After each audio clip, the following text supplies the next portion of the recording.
At the Children's Committee recently, we had the opportunity to hear from the incoming chairperson of Oireachtas Children's Detention Campus, Miss Cooley Yi Asume, and I really hope I'm pronouncing her name correctly.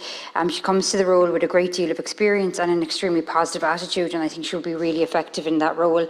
And we're hoping, possibly as a committee, maybe after the recess, to actually visit Oireachtas. So we discussed children who find themselves in Oireachtas often have adverse childhood abuse, trauma. They've maybe suffered or been witness to domestic abuse in the home, parental mental ill health, parental drug and or alcohol misuse, all of which was failed to be addressed throughout their lives. Children found themselves in the majority of cases in a detention centre because they were abused or they were severely failed by an adult or by the system, and more often than not they came from socially and economically deprived areas. So basically the odds were against them from the outset.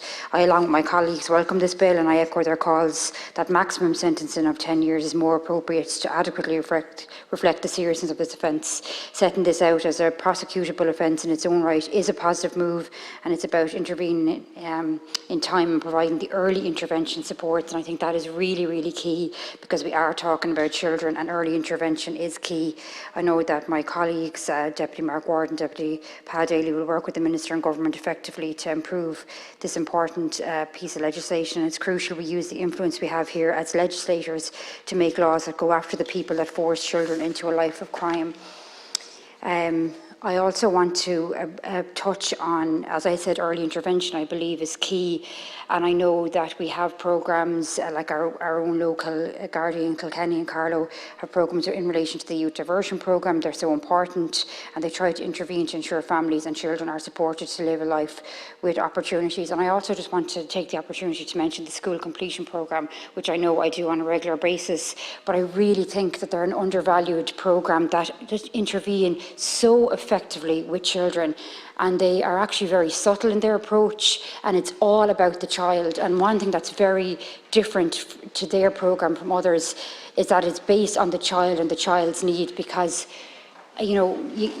there's a range of situations and they intervene for that child, and there could be a case where other services like TUSLA, it's not appropriate for them to intervene, or it's not seen as serious enough for them to intervene, but school completion will intervene and help with homework clubs, with breakfast clubs, with other supports, with play therapy, with counselling, and it can really be the difference between a child staying in school and accessing education, which we know will give them a much, much better outcome.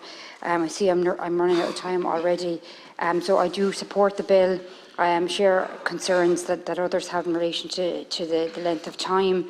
But I'm actually over time now, so I'll finish with that. But I would just urge the Minister and others to look at programmes like school completion that really run on a shoestring budget, and see how they can be supported to support children and communities. Thanks, Cian Corla.